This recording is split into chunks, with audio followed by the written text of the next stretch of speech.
Namaskar and good afternoon, viewers. You are watching CIET NCERT's another live and interactive session on PM eVidya channel number 10. My name is Deepak Mishra. So, dear viewers and dear students, today we will talk about an important topic. This session is for about class 10 student and subject is economics. And yes, guess the topic. The topic on which we will be discussing and teaching, learning a lot of things today is very important. That is GDP, Gross Domestic Product, and HDI, that is Human Development Index. And during this entire session, if you want to reach us, if you want to connect with us or ask any question or give the answer, you can call us on a number. The number is 8800444059. And apart from that, we also do have a dedicated email ID where you can write us and reach us through email. It is dth.class10@ciet.nic.in. And apart from that, during this live session, you can visit to our official YouTube channel, which goes by the name NCERT Official. And during this live session, in the chat box, in the live comment section, you can ask your questions, give your valuable feedback and suggestions. So now, viewers, please join me to welcome today's expert, today's guest who had joined us today in this session. We are joined by Professor Jaya Singh ma'am. She is a professor from DESS NCERT New Delhi. Jaya ma'am, very good afternoon. Namaskar. Namaste, Deepak ji. And apart from that, you can see on screen, we are also joined by Indian Sign Language interpreter. Her name is Anushka Sharma, and she will be helping our viewers and all our students to understand this complete session in the form of Indian Sign Language. I also welcome Anushka. So, dear viewers, let's begin this session, and it's a very important topic. Economics is one of the favorite subject which I always love to study a lot. So, let's begin this session. Jaya ma'am, I'm very excited. And today, what special, what new we will be studying today? As you know, we have been hearing India has become the fourth largest economy. It's good for India, it's good for us, but we still need to do more about our economy. So, Deepak, before I begin, I like to tell you how our discussion will move on. First, we'll discuss about our policy document, that is National Education Policy 20, and second policy document, that is National Curriculum Frameworks for School Education 23. Then we'll have a discussion on a painting Okay. that can be used as a pedagogy for teaching learning of economics. Okay. And then we'll be making use of tables to understand GDP and HDI. Okay. So to begin with our discussion, let me tell you what NEP says. New education policy says that there are various challenges like clean drinking water, sanitation, quality education, healthcare, improved transportation, air quality, energy infrastructure. Now, these challenges cannot be solved by the use of only science and technology. Correct. We need to delve deep into the problem. So, how do we or where do we go to understand the problem? These problems are rooted in our social, cultural, and environmental dimension. Hmm. So, we need to understand these issues, concerns, problem from the social science or humanities approach. So when we are dealing with the topic, we may not have only disciplinary approach. We need to have interdisciplinary approach. So our policy document says we should opt for interdisciplinary approach to understand the issues, challenges, concerns facing our economy and not limit ourselves to the one subject. Then NEP also says and the overall objective or the overall aim of education is to understand the topic. The topic should not be should move away from the rote memorization. That is, when you get any issues or topic, Hmm. you should try to understand it. You should not go for mere mugging the topic and reproduce as it is. Exactly. The topic should be understood and then applied in a real life situation. Right. So the aim of education as advocated in NEP or NCFSE is to Hmm. now focus on cognitive development and build character and create holistic and well-rounded individual equipped with 21st century skill. These 21st century skills should not be taught as a separate content. Rather, it should be integrated in the content of the subject taught to the school learners, and these content can be integrated to the any subject which is taught from class 1 to 12. The Okay. skills should not be taught as a separate subject. In fact, it should be integrated in the curriculum. That's what NEP 20 says. Then we have NCFSE says. What NCFSE say? It says the expected competency certainly becomes an important outcome, as it helps learner to apply skill to a more cognitively challenged task. I'll quote John Dewey, what he says. It is a commonplace that the mastery of a skill in the form of established habits frees the mind from a higher order of thinking. So, this is what John Dewey says. Now, after giving you the background with the perspective of two important policy, which are also the current and the recent one in the field of school education, I like to move towards a painting. This Okay. is a painting of, this is a worldly painting, and it can be used to describe prosperity in the economy. Right. So, what is prosperity in the economy? How can we say that the particular place is a prosperous one? People are wealthy, people are happy. The first thing that economy should have, there should be abundant goods and services. I'm giving you this painting to explain how GDP became an important indicator to say India became a fourth largest economy. There are abundant of goods and services. Second thing, the people or the house or any economy should not be isolated one. That is, there should be trade among the trade with the other trade with the economy of one, trade with the people of one country or the territory with the another territory and the country. So there should be movement of goods from one place to another. And then it also says the prices of goods and services should not be very high. Otherwise, people cannot afford it. It cannot be assessed by all the people. Last but not the least, the exchange rate with which one commodity is exchanged for another commodity should be nominal, reasonable. For example, there are two countries, let's say country A and country B. In country A has a dollar and country B has a rupee. Let's say country A $1 is equals to country 200 rupees. That means in country A is a prosperous and country B is not so prosperous.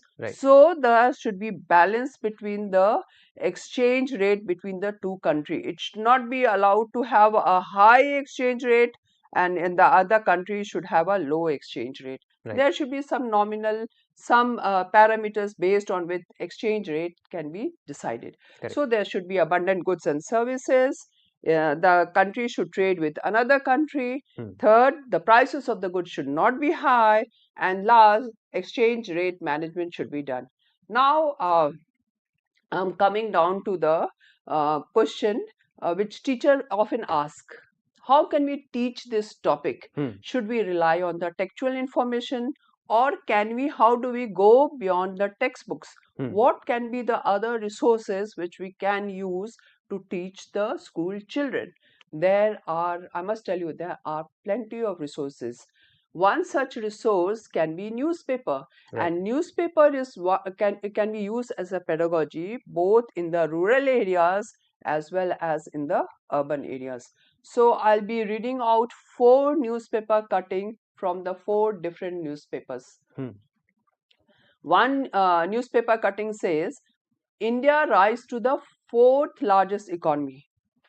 And at the same time, the newspaper cutting says, GDP growth alone shows the whole picture. The GDP growth alone does not show the whole picture.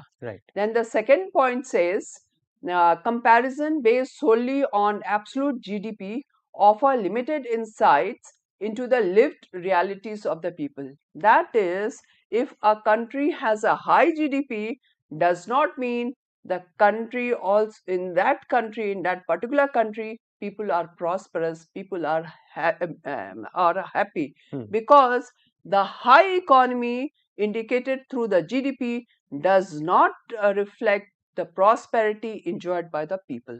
Okay. Then there is another newspaper cutting which says, this is again from the Hindu. It says GDP figures are useful for understanding the size of an economy, and it does not capture how the wealth is distributed. Okay. That is, there may be some very rich, Right. and there may be some very poor, and there may be inequality in the distribution of resources. That is, GDP is high does not mean there is a fair distribution of income among the people. Okay. So GDP brings out the inequality does not brings out the inequality in the distribution of resources. And it also says a country may have a large economy, but that does not necessarily translate into prosperity of improved living standard of its people. So this is what Hindu says about GDP and the standard of living of the people. Right. Next, there is another newspaper, or this is a magazine. I'm sorry, this is a magazine. It talks about HDI. It says HDI transforms several dimensions of well-being into a single year index to rate a country's performance. That is, HDI can be one such indicator to rate a country's performance, because the GDP does not capture the lived realities of the population. So HDI can be used to capture the lived realities of the population. Then GDP mainly shows the relative importance of the exchange of goods and services in the market. It does not translate itself into the lived realities of the people. Then we have another news cutting which says India has bettered its rank by one spot on a global UN measure well-being and quality of life of its citizen. That is, India has improved by one position in terms of HDI. In case of GDP, India's position is fourth. Right. But in case of HDI, India is now placed 134. Okay. That is, there are 133 countries above India. Right. And we have to understand why there are 133 countries above India. So these are the four paper cutting which brings out the difference between GDP and HDI. And mind you, Deepak, till now I have not explained what is GDP and what is HDI. Right. And I'm telling you, if this pedagogy is used in the classroom, students would be excited, and at the end of the class they would on their own explain what is GDP and what is HDI. Now, having said so, we now have four questions. What is GDP and what is HDI? Right. These are some questions, ma'am, which are framing in my mind, because our students are very smart, they are very clever, they are studying in 10th class, and they might have been reading in newspaper, or might be they will be watching some news and daily in news channels. Right now, there is a dispute going between, there is a clash between India and US, that the tariff has been increased from 25% to 50%. It will affect India's economy. So this question comes in my mind, that how easily you'll help us to understand our viewers that what is GDP, what is HDI, and how does it affect a country's, a nation's economy? What happens? Let's say a particular good, this cup. This is a cup. This cup is priced at rupees 100. Okay. Right, and you levy 50% tax on it. Okay. So its price goes to 150 rupees. 150. Now, Deepak, would you like to buy? Obviously, I'll think 10 times before buying. It. That's what I mean. Any economy. Let me not comment on US, but any economy, if they levy the tariff, this is they want the goods to become expensive, and once the good becomes expensive, The people of that particular country would not like to buy your goat, and in return they would go for some other country's good which are priced low. Right. So now I move to another my slide. Here there are top largest economies in the top largest economies in the world. This is the figure of figure in 2024. Now here we notice, in this table we notice India is in the fifth position. Mind you, India was at a very low bracket countries. Now it has now arose to fifth position. Right. There are only 4 countries above it. This is a figure of 2024. Now if you check it, India has come down to fourth position. Japan has gone down. Now we will I'm not explaining this table here. I will just raise question and the students are supposed to answer it. One such question could be, which country has the largest GDP? The student will immediately look at the table and say USA. Right. Then there is another question could be, which country has the GDP has the largest GDP per capita? Again they will look at and say US. Right. Then there could be third question, India is ranked fourth by GDP, but ha, but but has a lower GDP. If you look at look at the table in the GDP per capita side, you will notice India is fifth in terms of GDP, but GDP per capita it is very low. Right. So even though our economy is fifth largest economy, but our GDP per capita, you know, Right. It's income 2.73. received by all the population of the Yes. country, Yes. that is only 2.7. So this might be this question might be raised in the this question might be raised, and the student would like to answer know why is it so. Right. The purpose here to excite imagination or let the student question why is it so. Then there is another table. This is in the form of bar diagram. Here again you will find the GDP has been counted based on PPP. PP is purchasing power parity. Now what is this purchasing power parity? Earlier, one currency was exchanged for another currency in terms of possession of the gold. Now, after this, one currency was exchanged for another currency in terms of it was measured in terms of dollars. How much dollar backing it has. Right. Now it has come down to consumption basket. I'll show you.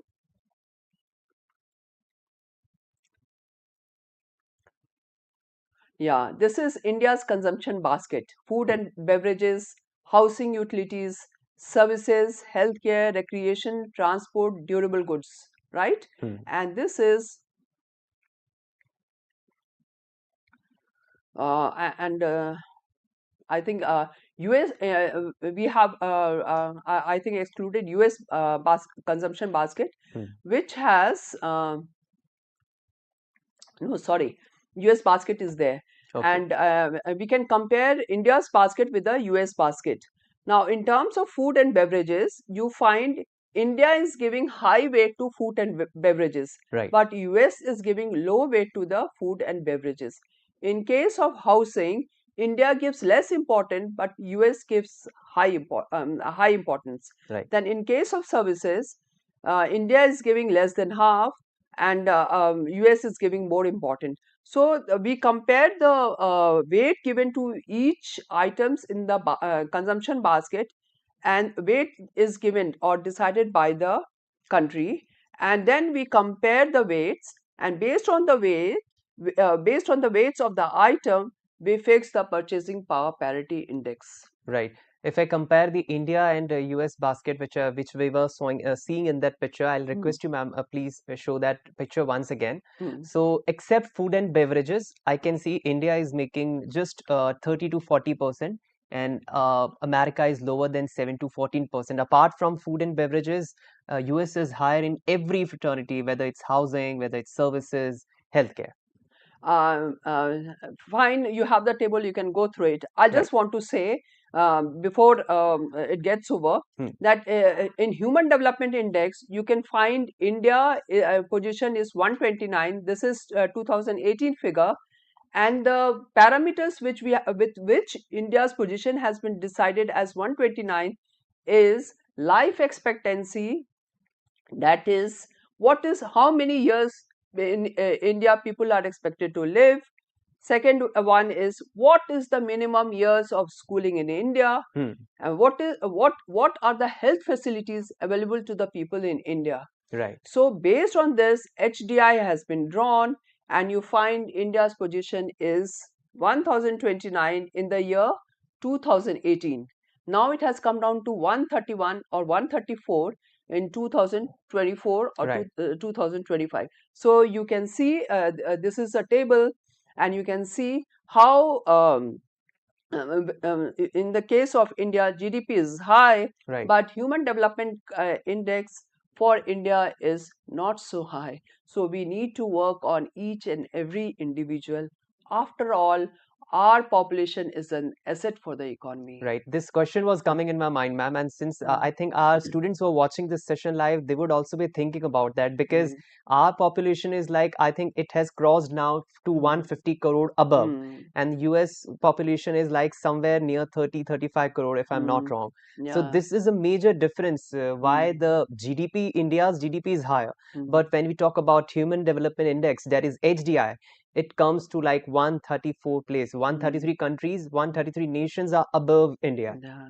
Okay. So, if you want to be a prosperous nation, you have to invest more and more on your people. Right. Without investing on your people, you cannot be a master in the world. Right. So today, what I have learned from after all this discussion, and ma'am had explained so beautifully that Mm, one government of a nation have to expand on its citizens.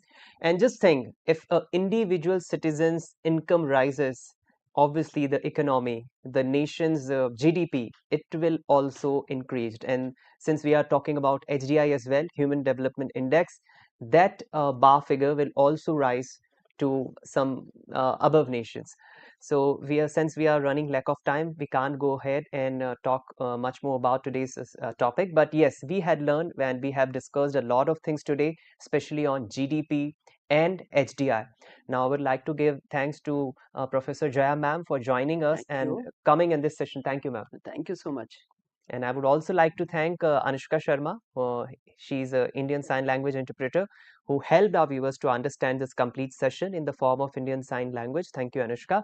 Now, important announcement for the students of class 4 and 7 that now textbooks are available. You can go ahead and purchase them online on Amazon and Flipkart, and obviously also from NCERT's official website. Now, before wrapping the session, let's have a quick look on the upcoming sessions. What all session you will be watching today on PME Vidya channel. So after some time at 4 p.m. there will be a 1 hour online training on topic वंचितों तक पहुंचने के लिए digital प्रौद्योगिकी on PME Vidya channel 6 to 12. At 5 p.m. you will be watching a special session Sahyog on an important topic. And lastly at 5:30 p.m. there will be a session on NEPA on school leadership and development. So this is me, Deepak Mishra, now wrapping up with this session with the commitment that we will come back once again with another session, another guest. We will be learning and discussing a lot of things. Till the time, take care of yourself, keep smiling, keep learning, and keep watching PME Vidya channels. Namaskar.